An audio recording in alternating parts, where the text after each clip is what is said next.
Hey people, what's happening? I'm Kevin from Simpledrummer.com. In this lesson video, I'm going to share with you an exercise that I use to test new drummers in my lesson room. It's all about timing with drum fills. We're going to be using a simple groove pattern and playing some basic rhythms, but our drum fills will start at different points in time. So you have to make sure that you're counting and that your timing is spot on. I'm really pumped to show you this exercise, so grab your sticks, let's get to the drums and get started.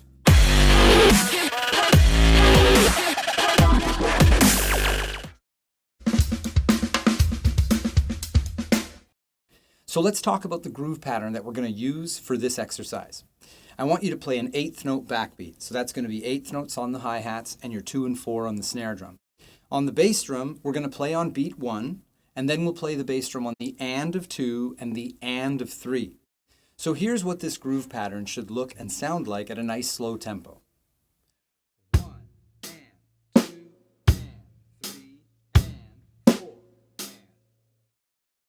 The idea here is to keep that groove pattern consistent and not change the bass drum notes or leave any out just because there's a drum fill coming your way. So we're going to start by practicing a 4-bar exercise that repeats. We'll always start with a crash at the beginning of bar 1. Then you'll play this groove pattern I just showed you for the first 3 bars. When you get to the 4th bar, that's where the magic's going to happen. The first time, we're going to play the easiest thing. We're going to play 8th notes and we'll start right on beat 1. I'm going to play on the snare drum, but you can feel free to use your toms as well, as long as you can keep the rhythm and timing throughout the bar. Once we're finished our fill, we'll hit the crash and we're back at the beginning of our 4 bars. The next time you get to the fill, I want you to start your drum fill on the count of 2. Now, that doesn't mean rest at the beginning of that bar. You have to keep playing the groove pattern with all the appropriate notes until we get to the count of 2. Remember that our groove pattern has 1 bass drum note on the 1.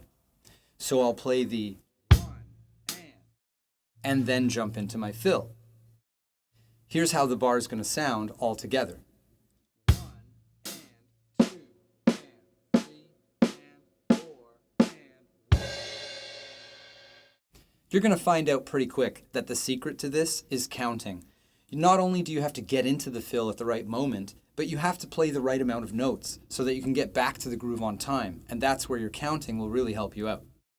After that fill, you're going to hit the crash and you'll be at the beginning of your 4 bars again. The third time we play through it, we're going to start our drum fill on beat 3.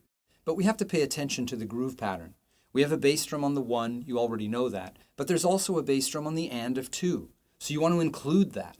Don't skip that note just because you know a drum fill is coming up. So this short fill starting on 3 connects like this to the groove pattern that we've chosen. 1 and 2 and 3 and 4 and 1. Once you get to the crash, you're back at the beginning, and this is the 4th and final repetition through the exercise. Now when you get to the 4th bar, our drum fill is going to start on the count of 4. That means it's only 2 notes. 4 and. That's it. But you want to make sure that you play the groove pattern and all the notes in it right up until the beat 4. So when I put the groove pattern together with a fill this short, here's what it should look and sound like. 1 and 2 and 3 and 4 and. After you finish that short little fill and you hit the crash, you're back to the beginning of the 4 bars, but we're going to reset to the beginning where we play the fill starting on the 1. So every time we play through the 4 bars, the fill will get shorter and shorter, which means that you need to play a little more of the groove pattern each time. 1 and 2 and 3 and 4 and.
Make sure you subscribe and don't forget to click the bell too so that you get notified whenever I release a new video.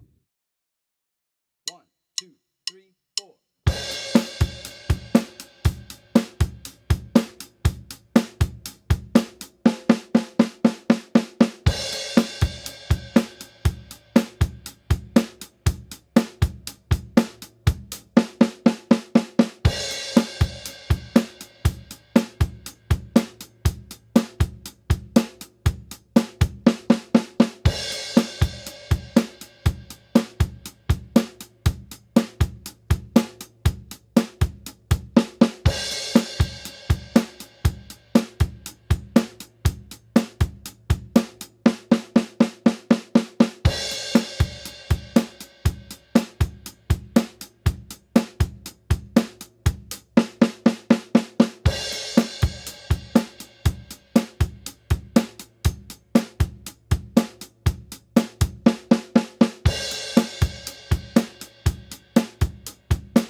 Hey, as an added little bonus, I've written these exercises out in a PDF worksheet, just like the ones that you'll find at Simpledrummer. Check out the link in the description and you can download a free copy of this PDF for yourself. If you're getting a kick out of these exercises, don't forget to hit that like button. It's a really little way of showing big time support for me and my channel, and I really appreciate it. This time let's use 16th notes. Now here's what I like to do when I play 16th notes. I try not to count 1 E and a, 2 E and a, because that can be difficult to do at a fast tempo. Plus it's changing gears. If you're counting one rhythm for the beat, switching your counting as well as your playing is not always that easy to do. What I prefer to do is to keep the same counting mechanism and switch up the rhythms that I apply to it. So because our groove pattern is an 8th note groove pattern, I'm going to go with 8th note counting. When we get to the drum fill and it's 16th notes, what you'll notice is that when you play 16th notes, the 1 and is still in there. Think about it. 1 and. So that means your 8th note counting will match the notes that your right hand plays. 1 and, 2 and, 3 and. So in other words, you can think of this as being 2 notes that you play for each thing that you say. That's a really handy way to be able to play the rhythm with your 8th note counting so that you know if you're going at the right pace. This time, we're going to practice a similar exercise, but we're going to put some twists on it. For one thing, we won't be playing 8th notes during the drum fill anymore. This time, let's go with 16th notes. Now, instead of starting on the 1 and making the fill get shorter each time, we're going to do the opposite. The first time that we play the drum fill, it's going to start on beat 4. So it'll just be your 4 E and a. Now you want to connect that with the groove pattern that we're playing. So it's important that you remember what the bass drum notes are. When I put this groove pattern together with a short 16th note fill at the end like that, it should sound like this. 1 and 2 and 3 and 4 and. That's probably pretty simple for you, and that's where we're going to start. Once you get to the crash, then you're back to the beginning of your 4 bars. This time, when you get to the 4th bar, your drum fill is going to start on the count of 3. So now you'll play 3 E and a, 4 E and a, but you have to remember the groove pattern. There's a bass drum on the 1, and in this case, we have a bass drum on the 2 and. So you want to make sure you play that right before you go into the fill. Here's what this groove pattern will sound like with my 16th notes starting on beat 3.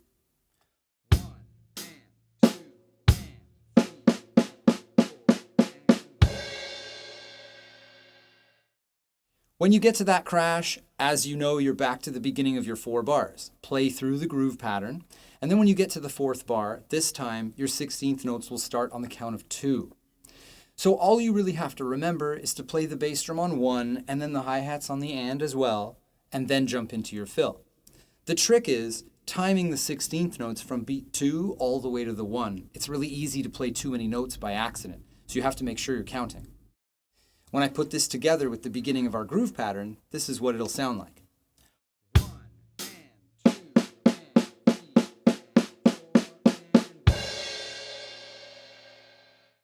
and. When you get to the crash symbol, then you're at the beginning of your 4 bars and you're playing through for the last time. This time, when you get to the 4th bar, you're jumping into your 16th notes right away on beat 1. I don't really need to show you that. That's probably going to be one of the easiest things for you to do. So once you get to that crash symbol, then you're back at the beginning of the entire exercise. So in this case, the fills are getting longer and longer each time, and you're playing less and less of the beat pattern each time around. 1 and 2 and 3 and 4 and...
If you're enjoying the play-along parts of this video, then you would love the lessons at simpledrummer.com.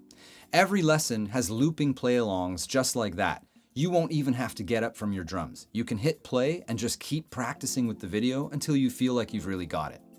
There are additional tools as well, like a built-in metronome, PDF downloads that give you a list of exercises to practice. There's a notation helper that'll help you connect the dots between the notation you're seeing and what you're playing. There's also a progress tracker so that every time you log in, you can pick up right where you left off. You can find the link in the description. Go there now and you can sign up and get an all-access pass with a 30-day money-back guarantee. So if you don't like the lesson content there, no problem. No questions asked, you get a full refund. It's that easy and completely risk-free. So far, we're practicing them in a way that's very functional. We're just thinking about timing, the fills, and the groove pattern. Then I want you to explore being creative. So play the same exercise, but improvise where your hands go around the drums each time you get to the fill.